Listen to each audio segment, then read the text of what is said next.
Assalamualaikum warahmatullahi wabarakatuh. Perkenalkan, kami dari kelompok A akan mempresentasikan bab 12 mengenai intangible asset. Sebelumnya, perkenalkan, nama saya Nanda Amelia Febrianti dengan NPM akhir 219. Nah, langsung aja kita masuk ke pembahasannya. Jadi, aset tak berwujud itu adalah aset yang nggak bisa kita sentuh secara fisik, tapi itu tetap punya nilai ekonomi buat perusahaan. Contohnya, itu kayak merek dagang, hak cipta, paten, lisensi, sampai dengan goodwill. Nah, ada tiga ciri utama dari aset tak berwujud. Yang pertama itu bisa diidentifikasi. Artinya, bisa dipisah dari perusahaan atau muncul dari hak kontraktual.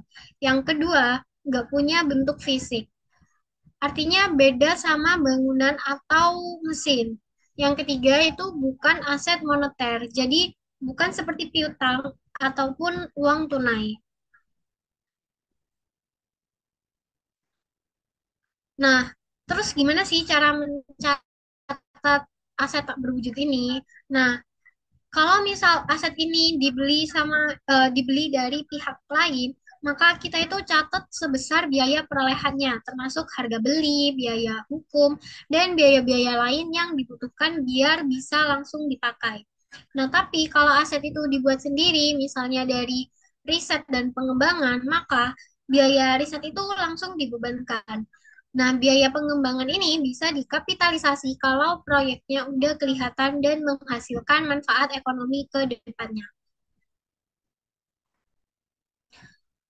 Nah, amortisasi sendiri itu mirip kayak penyusutan, tapi khusus buat aset tak berwujud. Nah, ini ada dua jenis. Yang pertama itu aset dengan umur terbatas atau limited life.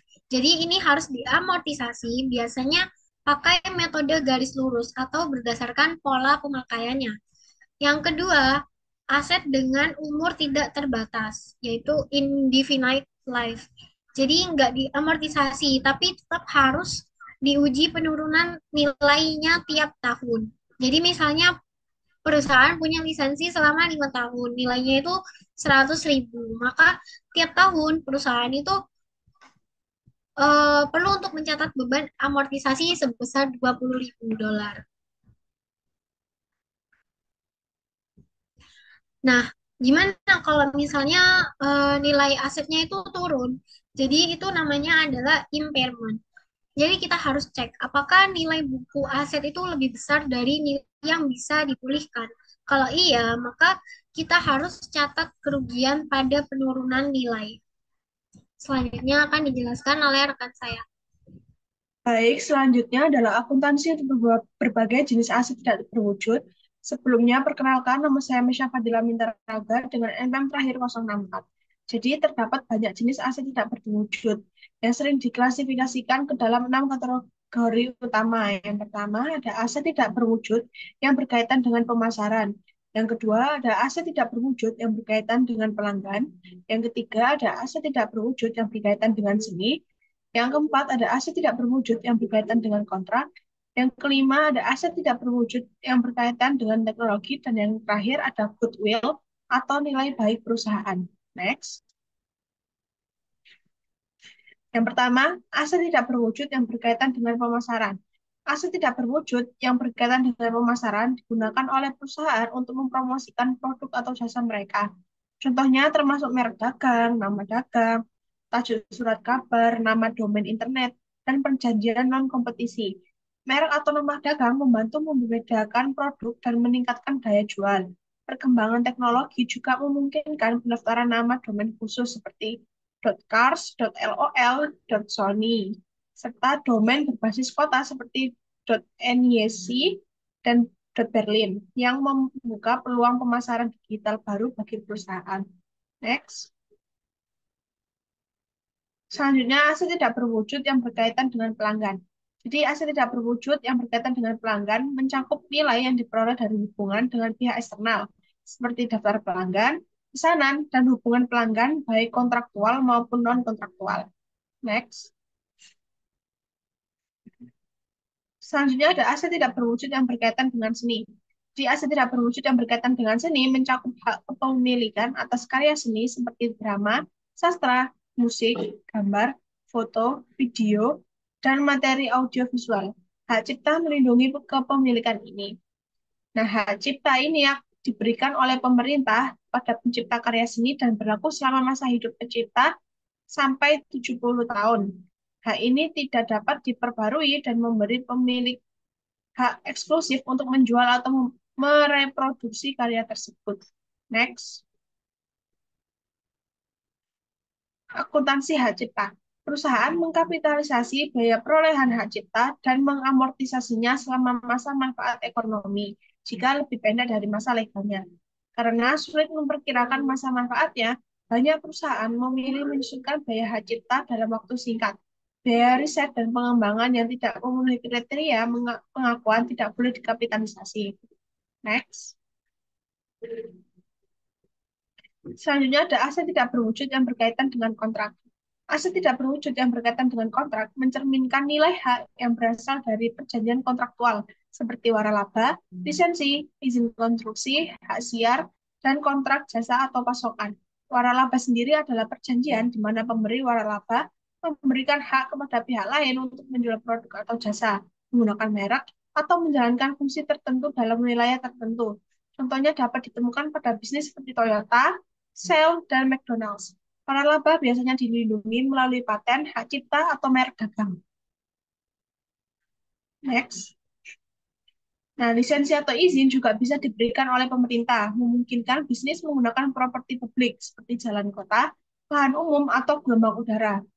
Nah, waralaba dan lisensi bisa bersifat sementara, tidak terbatas, atau permanen.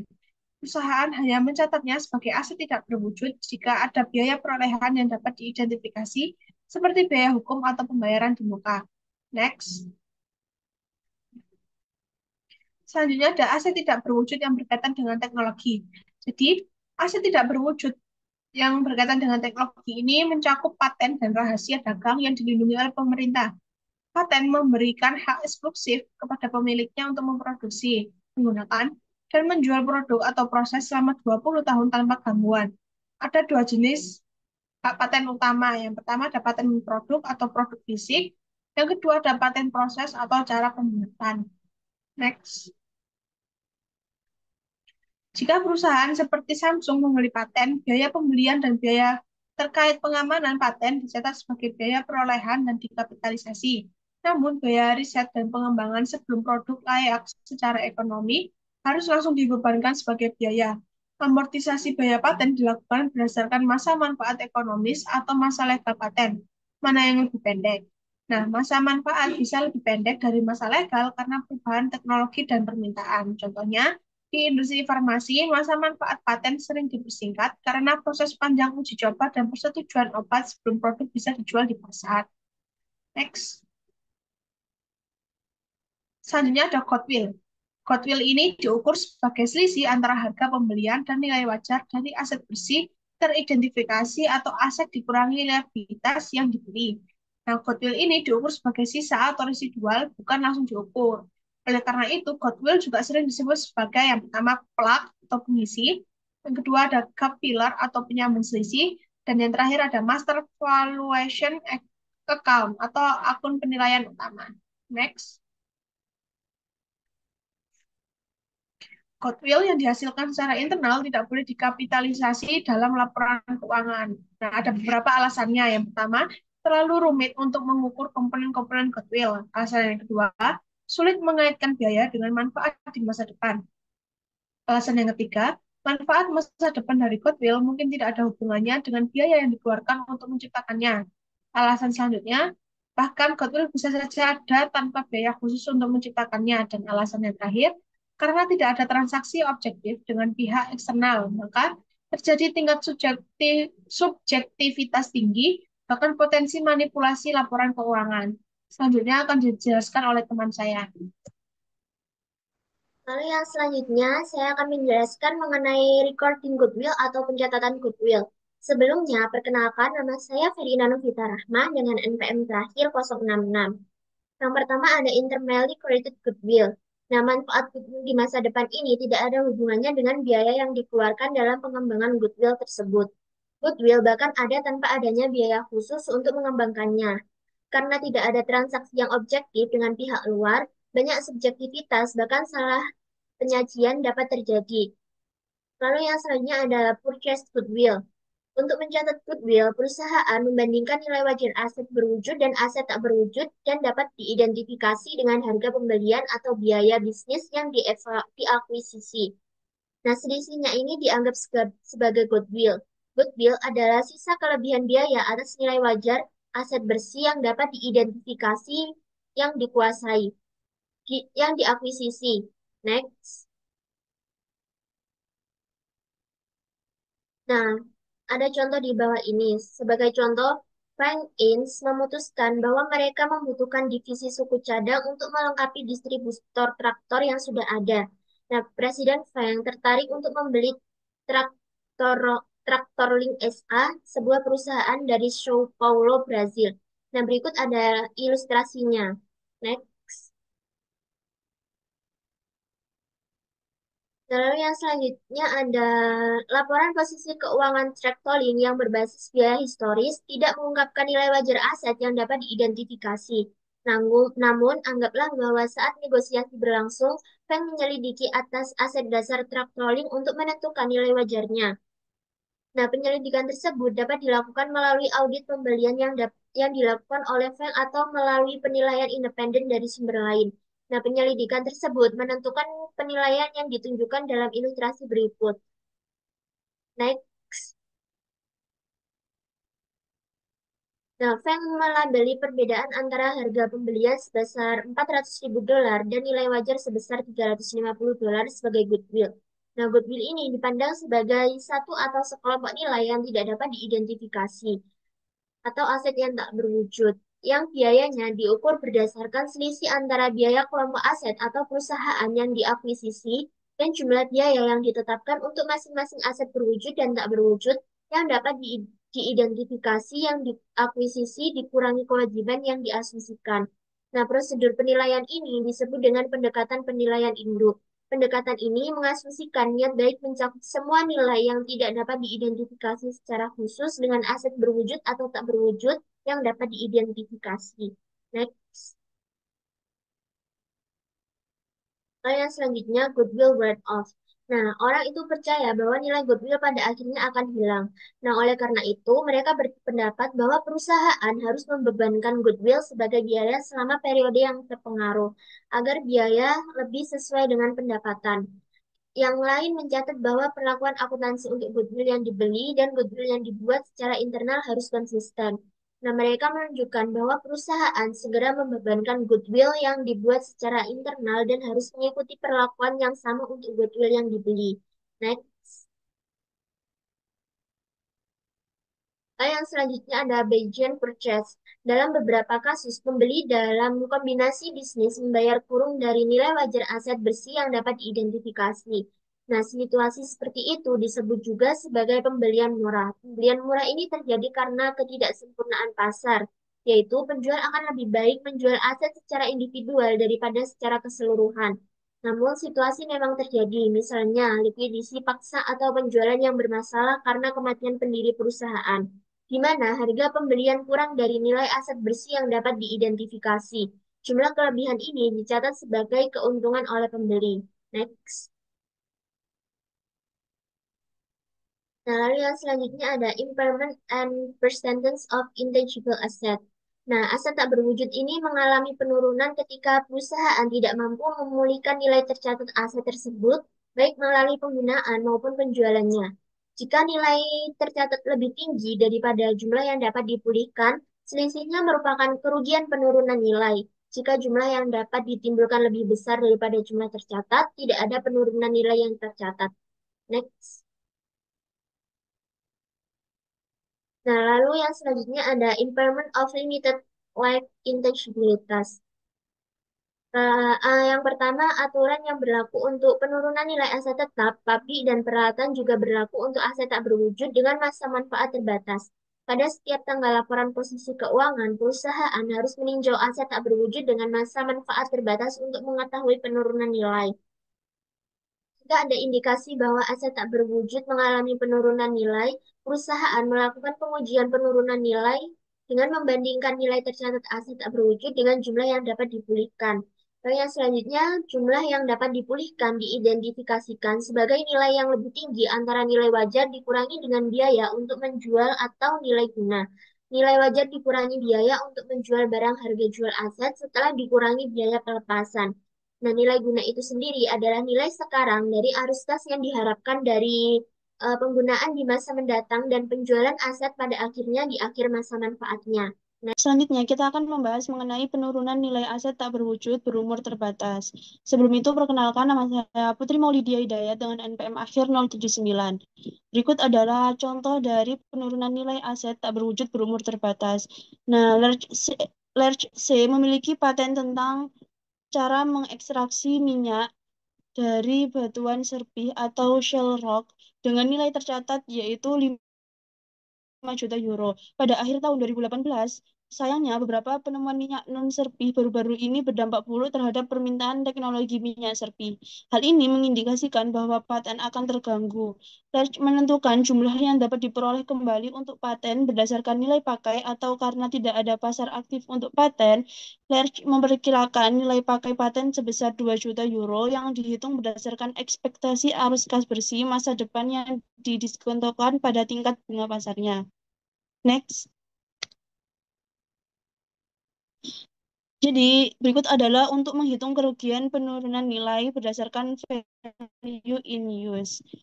Jadi, kan ini carrying amount atau book value-nya yaitu 5 juta euro. Kemudian akan di-compare atau dibandingkan dengan recoverable amount yang dimana diambil dari yang tertinggi antara fair value less cost to sell dan value in use.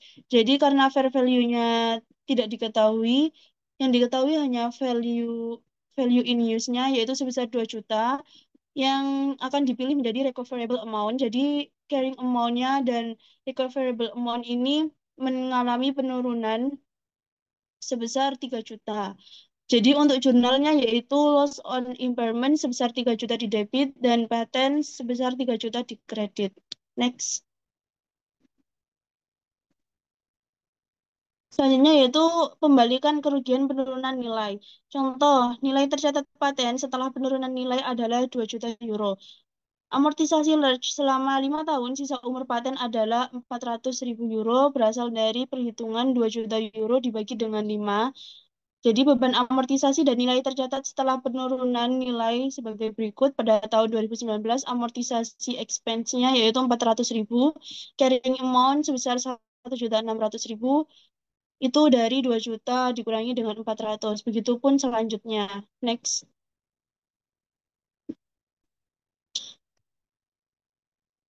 Awal tahun 2020, berdasarkan kondisi pasar yang membaik untuk teknologi minyak serpi, Lerch mengukur kembali jumlah paten yang dapat diperoleh menjadi 1.750.000 euro. Oleh karena itu, Lerch membalikkan sebagian dari kerugian penurunan nilai yang telah diakui sebelumnya.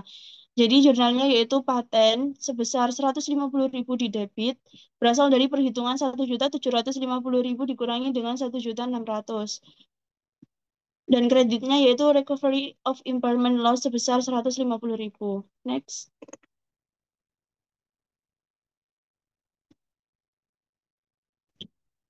Selanjutnya yaitu mengenai penurunan nilai aset tak berwujud berumur terbatas selain goodwill. Yang pertama, harus diuji penurunan nilainya setidaknya 1 kali dalam 1 tahun. Yang kedua, uji penurunan nilai ini sama dengan pengujian untuk aset tak berwujud dengan umur terbatas, yakni yang pertama dengan membandingkan jumlah terpulihkan dari aset tidak berwujud dengan nilai tercatat aset. Yang kedua, jika jumlah terpulihkan lebih kecil dari nilai tercatat, maka perusahaan mengakui penurunan nilai. Next.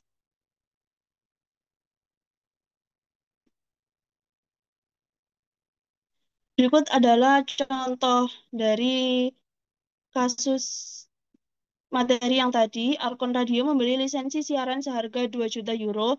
Lisensi dapat diperpanjang setiap 10 tahun. Arkon Radio telah memperbarui lisensi dengan GCC sebanyak 2 kali, dengan biaya minimal karena perusahaan mengharapkan arus kas bertahan tanpa batas waktu.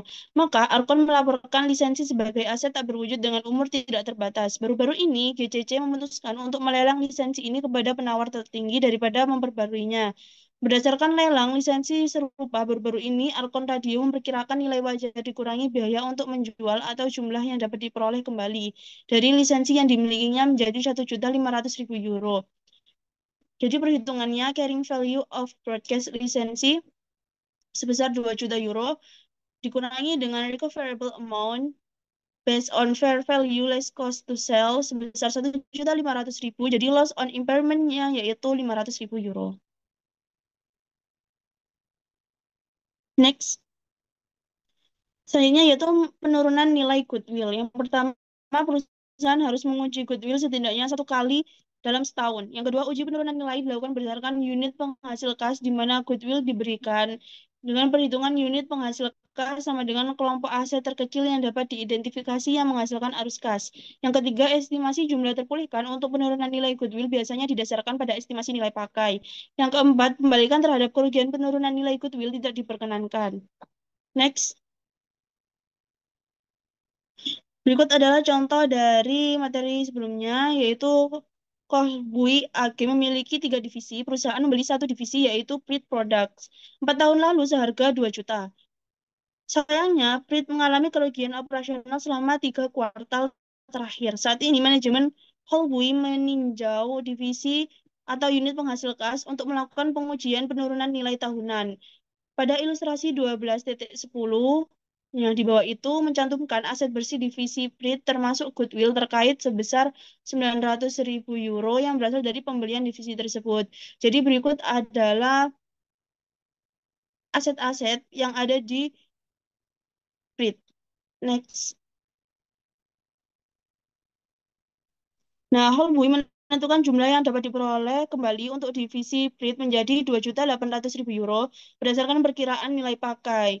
Kembali lagi dengan membandingkan antara carrying amount atau book value dengan recoverable amount, yang dimana book value atau carrying amount-nya 2.400.000 euro di-compare dengan recoverable amount yang dimana didapat dari nilai yang tertinggi antara fair value dan value in use. Karena fair value-nya tidak diketahui, yang diketahui hanya value in use, maka yang dipilih menjadi recoverable amount yaitu dari value in use sebesar 2.800.000.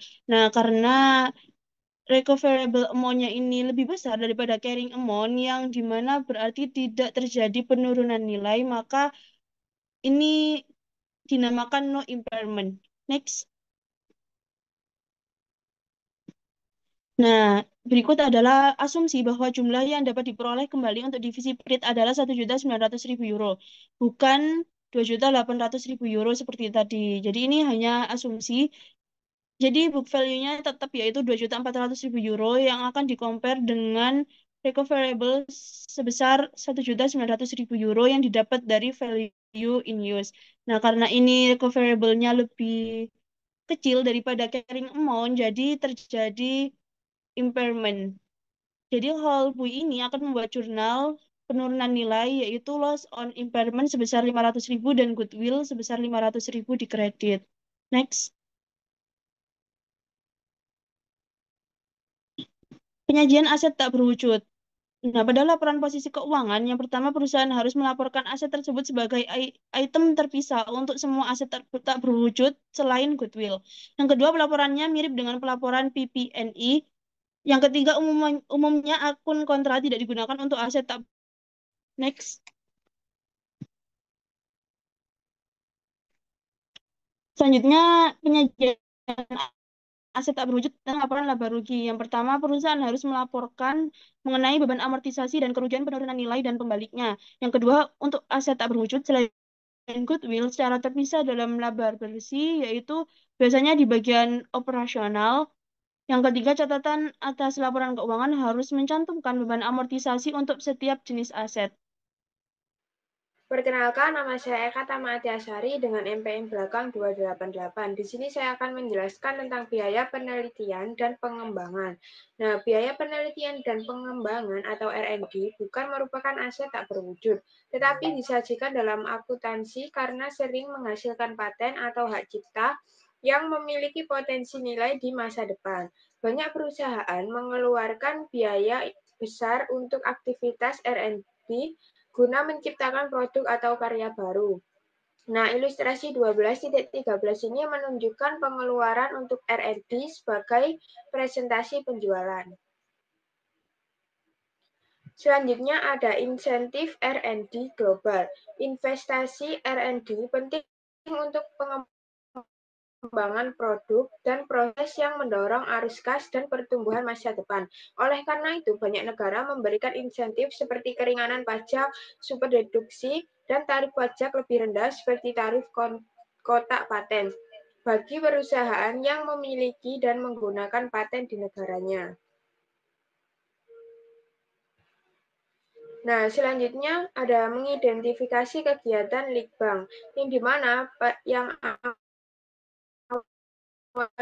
itu ada kegiatan penelitian. Jadi investigasi asli dan terencana yang dilakukan dengan prospek memperoleh pengetahuan dan pemahaman ilmiah atau teknis baru. Contohnya itu ada penelitian laboratorium yang ditujukan untuk menemukan pengetahuan baru, mencari penerapan temuan penelitian baru. Nah, yang kedua itu ada kegiatan pembangunan, yang dimana penerapan temuan penelitian atau pengetahuan lain pada suatu rencana atau desain untuk produksi material, perangkat, produk, proses, sistem, atau layanan yang baru atau yang telah ditingkatkan sebagai substansi sebelum dimulainya produksi atau penggunaan komersial. Contohnya itu ada perumusan konseptual dan desain kemungkinan alternatif produk atau proses, pembangunan prototipe, dan pengoperasian pabrik percontohan. Nah, pada mengidentifikasi kegiatan Litbang ini, aktivitas R&D tidak mencakup perubahan rutin atau berkala pada produk, proses, atau operasi yang sudah ada. Meskipun perubahan tersebut meningkatkan kualitas penyempurnaan berkelanjutan atas produk yang telah ada, tidak dianggap sebagai bagian dari R&D. Nah, selanjutnya ada akuntansi kegiatan Litbang. Yang pertama itu bahan, peralatan, dan fasilitas dibebankan kecuali jika memiliki manfaat masa depan. Maka ini tuh dicatat sebagai inventaris atau dikapitalisasi dan disusutkan. Selanjutnya yang kedua ada personel. Gaji dan biaya lain personel R&D dibebankan. Yang ketiga ada aset tak berwujud yang dibeli. Diakui sebesar nilai wajar dan dicatat sesuai jenis umur manfaatnya. Dan yang keempat ada layanan kontrak, yang dimana biaya dari pihak ketiga untuk R&D dibebankan saat terjadi. Dan yang terakhir, yang kelima, biaya tidak langsung. Dialokasikan secara wajar, kecuali biaya umum dan administrasi, kecuali jika berkaitan langsung dengan R&D. Selanjutnya ada insu yang berkembang tentang pengakuan atas R&D dan aset tak berwujud yang dihasilkan secara internal. Nah, inti isu ini adalah perdebatan akuntansi. Haruskah biaya R&D dan aset tak berwujud internal langsung dibebankan atau dikapitalisasi? Praktis saat ini adalah pembebanan langsung yang dianggap praktis namun secara konseptual kurang tepat karena menghilangkan potensi aset berharga dari neraca. Penelitian menunjukkan kapitalisasi R&D bermanfaat bagi investor. Ini adalah kompromi antara relevansi, representasi, dan biaya manfaat, dan proyek bersama FASB atau IASB terkait isu ini sedang ditangguhkan. Next. Selanjutnya, yang pertama, tentang biaya yang mirip dengan biaya R&D. Banyak biaya yang memiliki karakteristik serupa dengan biaya penelitian dan pengembangan. Berikut contohnya. Yang pertama, biaya awal untuk operasi baru. Yang kedua, kerugian operasional awal. Yang ketiga, biaya perikanan. Nah, umumnya biaya-biaya ini dibebankan saat terjadi, mirip dengan akuntansi untuk biaya penelitian. Kami menjelaskan biaya ini secara singkat untuk bagian berikutnya. Next. Pertama, biaya awal. Biaya awal ini dikeluarkan untuk aktivitas satu kali guna memulai operasi baru. Biaya awal ini mencakup biaya organisasi seperti biaya hukum dan biaya pemerintah yang dikeluarkan untuk menyelenggarakan entitas bisnis baru. Perhitungan biaya awal yaitu dengan membebankan biaya awal pada saat terjadinya. Profesi ini mengakui bahwa perusahaan mengeluarkan biaya awal dengan harapan akan adanya pendapatan di masa depan atau peningkatkan efisiensi. Next. Selanjutnya ada kerugian operasional awal. Nah, sebagai contoh, diasumsikan bahwa Hilo kehilangan uang pada tahun pertama operasinya dengan mengkapitalisasi kerugian ini. CEO Hilo berpendapat bahwa ketika perusahaan menjadi menguntungkan, maka kerugian ini akan dikompensasi di periode mendatang. Pernyataan ini tidak tepat karena kerugian tidak memiliki potensi jasa di masa depan dan oleh karena itu tidak dianggap sebagai aset. IFRS mensyaratkan bahwa kerugian operasi selama tahun-tahun awal tidak boleh dikapitalisasi. Singkatnya, standar akuntansi yang dilaporkan seharusnya tidak berbeda dengan untuk perusahaan yang mencoba membangun bisnis baru dibandingkan dengan perusahaan lain. Next. Selanjutnya, biaya iklan. IASB mengakui bahwa kegiatan iklan dan promosi dapat meningkatkan atau menciptakan hubungan dengan pelanggan, yang pada gilirannya menghasilkan pendapatan. Namun, pengeluaran tersebut tidak berbeda dengan aset tidak berwujud lain yang dihasilkan secara internal, misalnya merek, mastif, dan daftar pelanggan yang terutama berkontribusi pada pengembangan bisnis secara keseluruhan. Oleh karena itu, pengeluaran tersebut tidak memenuhi kriteria yang dapat diidentifikasi secara terpisah dan harus dibebankan pada saat terjadinya. Next. Selanjutnya ada merek. Nah, bagi banyak perusahaan, mengembangkan citra merek yang kuat sangat penting dengan mengembangkan produk yang mereka jual. Nah, sekarang lebih dari sebelumnya, perusahaan itu melihat kekuatan merek yang kuat dan ditingkatkan menjadi investasi iklan yang signifikan dan efektif. Seperti yang ditunjukkan pada bagian berikut ini, nilai investasi merek sangatlah besar. Contohnya Apple memimpin daftar dengan perkiraan nilai merek sekitar 184,2 miliar. Perusahaan-perusahaan ini perusahaan-perusahaan dari seluruh dunia terwakili dalam 20 merek teratas. Next. Nah, dari tabel di sebelah kiri ini ditunjukkan bahwa Interbrand Corp dari AS memperkirakan persentase dari keseluruhan pendapatan masa depan yang akan dihasilkan oleh merek tersebut dan kemudian mendiskontokan arus kas bersih untuk mendapatkan nilai sekarang. Beberapa analis percaya bahwa informasi tentang nilai merek adalah relevan. Sebagian lainnya menyuarakan kekhawatiran yang valid mengenai keandalan estimasi nilai merek karena adanya subjektivitas dalam estimasi pendapatan biaya dan komponen risiko dari tingkat diskonto. Next. Selanjutnya, penyajian biaya penelitian dan pengembangan. Perusahaan harus mengungkapkan dalam laporan keuangan, umumnya dalam catatan, total biaya penelitian dan pengembangan yang dibebankan sebagai beban setiap periode di mana mereka menyajikan laporan laba rugi. Contohnya seperti GlaxoSmithKline, sebuah perusahaan farmasi riset global, melaporkan penelitian dan pengembangan dalam laporan laba rugi baru-baru ini dengan diskusi kebijakan akuntansi terkait dalam pencatatan seperti yang ditunjukkan pada ilustrasi pada slide selanjutnya. Next. Nah, berikut adalah ilustrasinya untuk perusahaan GlaxoSmithKline. Pada tanggal 31 Desember 2018, turnover sebesar 30.821 dikurangi cost of sales sebesar 10.241 menjadi gross profit sebesar 20.580.